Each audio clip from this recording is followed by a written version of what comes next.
Hello everyone, welcome to Cover 2 TV. I'm Steve Hoare, this is Chris Pajak, this is Tom Jennings. It's the tight end show. We're doing the tight end because that's the only offensive position of importance we've got left to do. Offensive lines and stuff, we're not going to really bother. Asked. Not so much asked, it's just that I don't really know.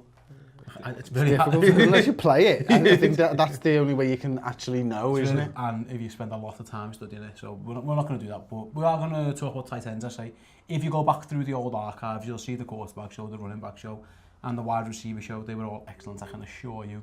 Running back's probably the best one if you're looking for one.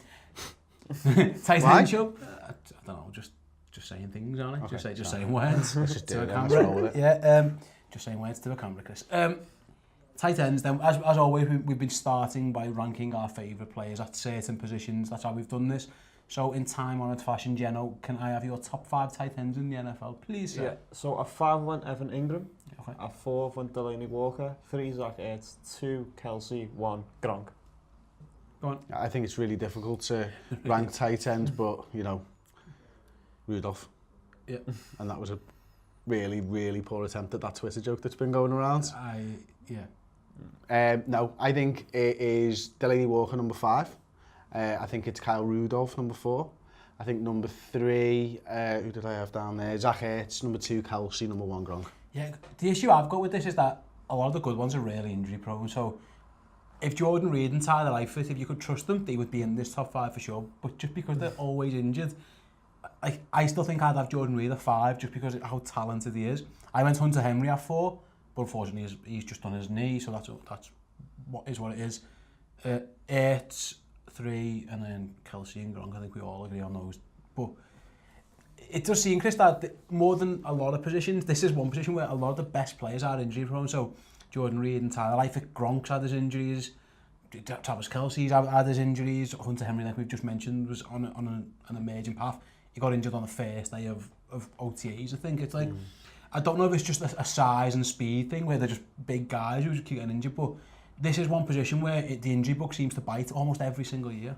Yeah, it does, and I think you're right. I think what it boils down to is the physicality of the position as well. Obviously, you know, these big guys, they put themselves through a lot. I'd guess, you know, listening to what Gronk does at training and stuff, he puts his body on the line in training more than anybody else. It wouldn't surprise me if, to keep their edge, these guys in these positions have to push themselves almost further than any other position, because there'll be times when running backs just, you know, you don't get hit anywhere else, you know what I mean? If you're doing training or whatever, I think they have to work on certain aspects of the game. But tight ends, you know, you've still got to work that blocking, and you've still got to actually block somebody when you're practicing, do you know what I mean? Yeah. Whereas I think with running backs and stuff, obviously they don't tackle them at full pelt and stuff, so throughout the season, that's probably why it wears them down. And also, Geno, they're going over the middle a lot, and as we all know, going over the middle is where you run into your Cam Chancellors, and you run into your or even a Luke Kuechly or a Thomas Davis. You're running into these big tacklers, and you've seen it with Gronkowski. He's probably the best there's ever been, but he misses a lot of the time, and that's this position in a nutshell. If you can stay healthy for 16 games, it's almost a rarity at these days. Yeah, I think a lot of the things is because you can't go tackle high on a tight end because they're just too big. So Gronkowski, more than most players in the league, if you look, he gets low. People attack his knees, which, you know, as you say, he shouldn't do, but his knees get absolutely taken out, especially if they play Buffalo. Like, watch Buffalo play Gronkowski, they just go at the knees constantly. The dirtiest at it for it. But yeah, I think that's the big problem, because you know you can't go high because he's just going to bounce off him. How many times we've seen Gronk, especially in his early career, just bouncing off tackles. There's times when I've seen him running away from, I think it was Washington Redskins, where 2 people were just dragging him, and he's going, I'm just going to run with you, holding on to me. So they're kind of forced to then go low, and I think that caused a lot of injuries, because then that's when you take your bad falls and you start breaking other things. And then just being a physical athlete that big and that size, your joints can't really handle it. So you're walking ready to injury them just by the amount of pressure you're putting on those joints for being that size. Yeah, for sure. Like I say, some of the Tyler Eifert had that one season where he just looked unstoppable, and we haven't seen him since. Like I say, Jordan Reed, who's just a monster, and again, it is what it is with this position. Moving on, Geno come up with these questions this week, so any complaints sent to him, any praise, I come up with them. Geno asked, Chris, and I'll come to you first, who do you think of these 3 players will have the better season? He's gone for Greg Olsen in Carolina, Evan Engram in New York, or Zach Ertz in Philly. Who do you see having the best What was that one? So it's Greg Olsen in Carolina, Evan Engram in New York, or Zach Ertz in Philly.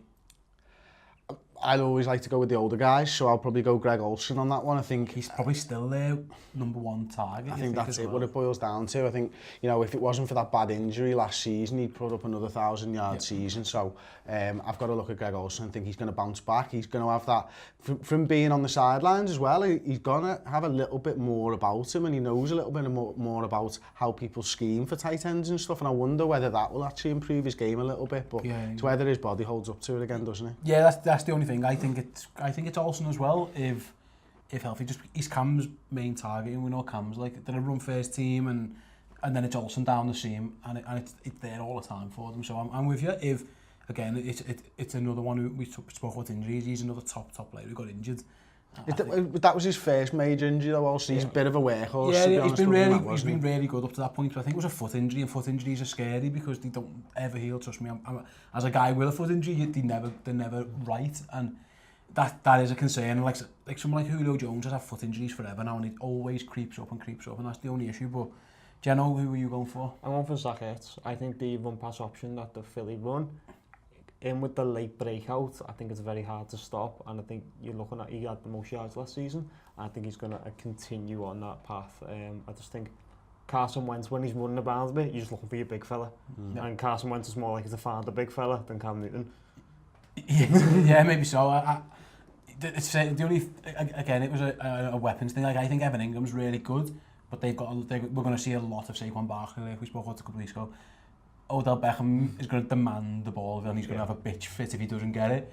Whereas I think Olsen is done one target. Even in Philly, they're going to spread it around a bit. That's the only reason. But I agree, they're all three very good players.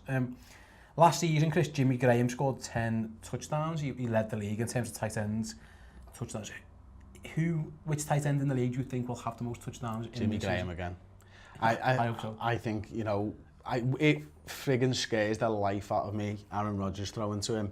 And I just think back to the time when he was with the New Orleans Saints and stuff like that, and where he was playing with an elite quarterback, and how good he was and how much of a red zone threat. And it took nearly 2, maybe 3 seasons, was it, before the Seahawks really worked out how to utilise him. It's like, lad, he's a red zone threat, just utilise him for that. Like, he doesn't make me top 5 tight ends, but he's absolutely the best in the end zone, apart from maybe Gronkowski. Yeah, I think Zach Ertz is in line for this as well. What did he get last season, 4 or something like that? There wasn't many, but they like the old run on the goal line stuff. But listen, I hope it's Jimmy Graham from a fan's point of view. I think it probably will be as well, because I think the Packers are going to score a lot of points. I think the offense is going to be good this year. And if he's now the number 1 red zone target. It was Jordy Nelson, obviously, for a while, and then Randall Cobb and Devontae Adams are both very good down there as well. But they've made him the highest paid tight end in the league for a reason, and that's the reason, isn't it? You know, a lot of the times last year, and again it was with Brett Hundley, so that's a huge caveat. The Packers were kicking 3s instead of scoring 7s, and I think that's the reason why they went out and got Jimmy Graham in the first place. And 10's a lot. Listen, if you offer me 10 now, I'll bite your hand off. But I think he could be around that number. You know, you wouldn't be surprised if there's a game where he gets 3. Yeah, you know, he has that in him. Yeah. He used to have that in him all the time. Like, what was it? Was it 17? 19 or was it 17? Something like that. I thought it was 19, but I can't remember. I didn't look into it before the show. Like, but he was unbelievable, man. He's completely unstoppable. That back shoulder, unstoppable, mate, with Breeze. The back shoulder throw or the post throw to Graham, it'd be really hard to stop. So I'm not sure. Do you know? I've also went Graham. I didn't think he would, but I went Graham because I was just thinking he's just a red zone target now. That's all he is. He's got no speed anymore, so he's not running past people. Even his little shimmy, that's gone. So I think it's just red zone target. I think Rodgers will get into that red zone. Rodgers will find him. Whereas I just don't trust Gronk to stay healthy for 16 games. Yeah. And I don't know what like Patrick Mahomes is going to do for Kelce. I don't know what he's going to be. I've not seen him. So I just think who do you trust the most as a quarterback, and then who's the least likely to get injured. Whereas he's not going over the middle, and he's not getting involved in run plays, so he's not getting like the concussion issues that other people get. Jordan run plays, so that's why I think he'll. I think one sneaky outside bet. I'll go through a couple. I think Adam Shaheen in Chicago is in this mold as well, because they are looking for red zone. They went out and done, you know, Chicago went and improved their wide receiver core, but I think it was Allen Robinson was their main guy. They went and got a few wide receivers, but they didn't really, I don't think, get that big red zone. Now, again, it's whether how good we think that offense is going to be with Mitch Trubisky, but I think there'll be a lot of plays where he's the main target on, so I think he could be in and around there as a sneaky one. other than that, I think Hunter Henry would have been. I think he was on his way to becoming an absolute star, but unfortunately he's done his knee, and I imagine the Chargers will go and get Antonio Gates back. They haven't done that as yet. I think they're just waiting for training camp and that all to be over. He doesn't need training camp, Antonio Gates. He's probably waiting for that training camp to be over. He needs absolutely none of that. Yeah. Greg Olsen isn't a bad shout either. If the Panthers' offense is going to be what it could be, then he's certainly up in there. But I do, if I had money... Rudolph's been threatening, I know he's my guy, but he's been threatening to break out. His issue is just it just never seems to... Well. Exactly, you know, you've got two wide receivers there that eat up a lot of the targets, but I do feel like, you know what, if fucking hell, what's the quarterback's name? Why have I gone completely off the blank? In your team? Yeah. Kirk Cousins, fucking hell. If he can get up that rapport that he had with Reed, do you know what I mean? With the new QB, you're never going to put money on him being that because you don't know how that's going to work out. But it's going to be slightly different to the offense from last season, and he did have a good rapport with Reed and the Redskins. One really out there one could be Eric Ebron, who's now gone to Indianapolis, and he's been an absolute disaster pretty much in Detroit. But I'm not sure how much of that was him and how much was the scheme. It was probably 60% him and 40% what was going on. But Andrew Luck likes his tight ends. We've seen him do that. You know, he loves big bombs to T.Y. Hilton, and he loves finding his tight ends. There's a reason why Dwayne Allen is in New England now. It's probably Andrew Luck made him look probably better than he was. Jack Doyle, when he was going well, again. There's a reason why Kobe Fleener got into the NFL was because Andrew Luck made him look good in college. If Eric Ebron can be anything, and Andrew Luck is fit and healthy, then I think he's got a shout as well. But yeah, I think Jimmy Graham would be the smart money. Again, we spoke a lot. Injury seems to come up on the show more than often with this position. Geno's asked, which of these do you think will have the most yards next year, Chris? And there's a lot to take into account in it, but Tyler Eifert in Cincinnati or Jordan Reed in Washington. So both top players, both always hurt. Yeah. I really struggled with this question, to be honest with you. You predict an injury, it's hard, isn't it, I suppose? Yeah, I think I'm going to go for Tyler Eifert, and I think I'm going to go for it because he's got that stability at the quarterback position. You know what I mean? The Bengals, for whatever reason, have kept the same quarterback for the last fucking 10 years or whatever. The same coach for... Exactly. And I'm not... Don't like change. will Alex Smith have that rapport with someone who's likely to be in and out of the lineup? I'm not sure. So that's why I'm going. Whereas, you know, if you miss a few games, if Eifert miss a few games, then his quarterback still knows what he's going to do. But I think Smith needs time with his tight ends, although, you know what, mate, he had a great rapport with Kelce. If you can get him the ball as many times as him, then... If Reed gets into training camp and stays healthy through training camp, and again, a huge caveat because Jordan Reed and fitness doesn't really work, then I think it will be him because Alex Smith is so conservative with the ball, and he started to break out his shell last year to an extent. That's when he got someone breathing down his neck. There's a reason why he doesn't play for... Why two teams who thought they were Super Bowl contenders got rid of him. He's very much in the Tyrod Taylor. He's a better version of Tyrod Taylor. He just doesn't like taking chances. So when you're a guy who doesn't like taking chances, what you do, you find your tight end.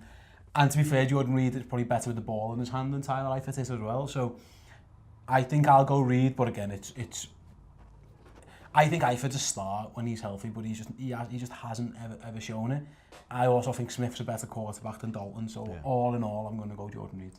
Yeah, I'm also going to go Jordan Reed. I think I just think he gets you more games. I think there's more games in Jordan Reed than there is Eifert.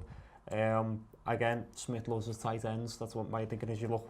He just used to throw to Kelce and that was it. That was his only option. If Kelce wasn't open, he'd maybe try and run out the pocket. That was, or just throw it away. That's all he'd do. And I think you're going to see a very similar thing because there's nothing on the outside in Washington. The wide receivers aren't scaring you at all, are they? So that's why I think it'll be. Whereas Cincinnati do have AJ Green, so they've got someone to throw to on the outside. Washington don't. So I think Smith's just going to keep looking. Can I ask you a question? How the friggin' hell in this heat are you wearing a hat, mate? It's getting I am sweating something chronic here. I'm melting. It is warm, and again, we spoke about this last week. Studio lights, no windows open, box studio. It isn't the best. So we'll start wrapping up with our final question of the day, Chris. And this is more about a philosophical one. So would you rather have Gronk for the next 5 years or Travis Kelce? Kelce. And why is that? Just pure age, health? Age, health. Kelce's boss as well, like, you know what I mean? He's a mismatch, and he's not been playing with the better quarterback either. I don't think he's anywhere near as mismatched as Gronk is for players, but ultimately, you know what, I don't think, after the next season, I'm not sure the Gronk comes back anyway. I think there was rumours this off-season where the Gronk was going to be coming back, wasn't there? Whether you believe in them or not. He's getting offers for films and wrestling. They all want him. Wrestling, mate, he'd be the ultimate wrestler, WWE wrestler. They just call him the Gronk as well. He's got his name, he's all sorted, he's got his uniform, he's going to play as a Patriot. I just don't see that he'll be around for 5 years, ultimately. I think I'll go Gronk, and it's just because I'll try and win right away, and then just see what happens after that. I'll give me a Super Bowl, and then the next 4 years we can be absolutely rubbish, and he's genuinely the best ever. Well, at least I've seen, and when I used to watch Tony Gonzalez, he was like, when I was going through me learning of the NFL and coming into the NFL, that guy was outstanding, and everyone used to go, well, this guy's the best we've ever played. And when you were watching that, you would never have thought someone's going to come along 10 minutes later and then be the best there's ever been. And I think Gronk is genuinely that. He's like, when it's weird because New England, I think, and you're probably better placed than me to say this, is like, he's almost like a cheat code in that. He absolutely is. But what I'm saying is they don't. If they're struggling, oh no, we're in the shit, let's just throw it to Gronk for 6 passes on the bounce. I was going to say, if they wanted to, they could just dominate every drive by giving the ball to Gronk. Yeah, but his body doesn't stand up to it, which is why they can't do it. Exactly, and that's my point in that. If they need, when shit hits the fan, was it the Steelers game in the playoffs 2 years ago? Yeah, we just threw it to Gronk, just get thrown. We're just going to have to throw it to Gronk. Or, even last, it was like, we're going to have to just get Gronk down. And he was just running down the street. It was this season as well, wasn't it, in the game that decided home field advantage, like week 15, 16. And I was like, we're getting beat up, just Gronk, touchdown. They could do that every play if they wanted to, if his body could handle it. They would as well. Oh yeah, absolutely. And why wouldn't? Yeah, you've got the biggest weapon in the NFL there. Absolutely, and that's why I would take him. Just give me 1 season of Aaron Rodgers to Gronk. I'll just give me that once, and we'll do the same. He doesn't even have to play the first 6-7 weeks. Just sit him down, and then when it gets to October, November, past Halloween, just unleash. You know what they should? You know what they should do? Not even that. Just wait until they actually need him. Yeah. As in, like, not week 6 or week that or whatever. Just wait until the playoffs. Just wait until the Super Bowl and then go, yeah, Gronk, come out, mate. But seriously, get to the playoffs. Don't start the game with him. Wait until you see if you need him, and then it's like 4th quarter, we're 3 points behind. Now, Gronk, here we go. He's the Marwan Fellaini. Exactly. No catches for 18 odd games or something like that, and then he has 30 one after the other plays all go to him. He gets the same number of catches an entire season than any other tight end. He just happens to do it in 2 games. Just unleash the Gronk. It isn't the worst idea. I mean, what I would say is that I don't think I'd want Gronk being bored. You would get 5 years out of him for that? You wouldn't. You would. If you tried to sit Gronk down and say to him, you're not playing for 18 games... He would be so drunk. He would be so... He would be bladdered. He'd be smashing tables. He would just become a wrestler. He'd go, fuck it, I'm just going to wrestle them for 18 games. He would be, so, as you all guessed, I would go Gronkowski, but my reasoning is, 1, he's a million times better at a blocking tight end than Kelce is, or pretty much every other catching tight end there is. He's arguably the best blocking tight end there is, which is why he's the greatest of all time. Hang on a minute. I think there's a guy that's been playing at the Eagles unnoticed for the last 15 years that could disagree with you there. Brent Seller. He can't literally just employed to do that. He can't block. No, he can't. Like, can't catch. He can't catch for shit. Hasn't caught a ball for 19 seasons. He's just an offensive lineman. I've seen Michael Ronaldo playing tight ends. I know what it's like to have tight ends who can't catch. We have Richard Rodgers as well. Yeah. Catching 4 on the floor. And Hail Marys. And catch Hail Marys, yeah. The Packers also signed Mercedes Lewis as well, by the way. Mercedes Lewis can catch. The Jaguars just never ever asked them to. That was the mad thing. The Jaguars was like, nah, mate, we're just going to run it 700 times what Maurice Jones do. And now Leonard Fournette, and then whoever else they get, because they just can't pick quarterbacks. So, Green Bay got a block.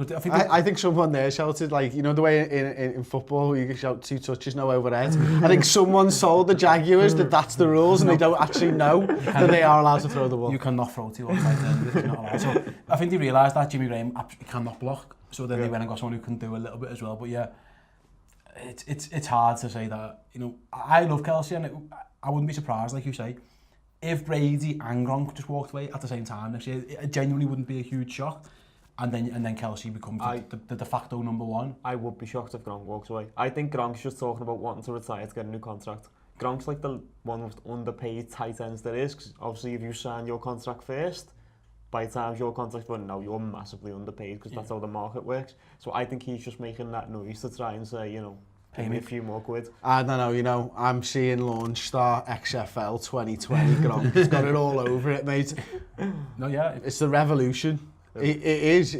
I would fucking piss myself if Gronk was the XFL's star fucking player. If Gronk's still playing in 2020, I'd be like, yeah, fair enough, mate. I'm happy with that. So like I say, that was our tight end show, so please let us know. Please rank your top 5 tight ends in the comments section below, and any other questions or points about the show you've had to make. Geno, thanks very much for coming up with the questions and answering them, Chris. Well done for not melting just about. I think I have. I think we're on our way out. So thanks for watching. We'll be back next week with a new show. Please subscribe, please give this a thumbs up, and please tell your NFL supporting friends about Cover 2 TV. We're all off to get out of this boiling hot room. And run around and play football in 30 degrees heat. 30 degrees again. I am. Great. Bye.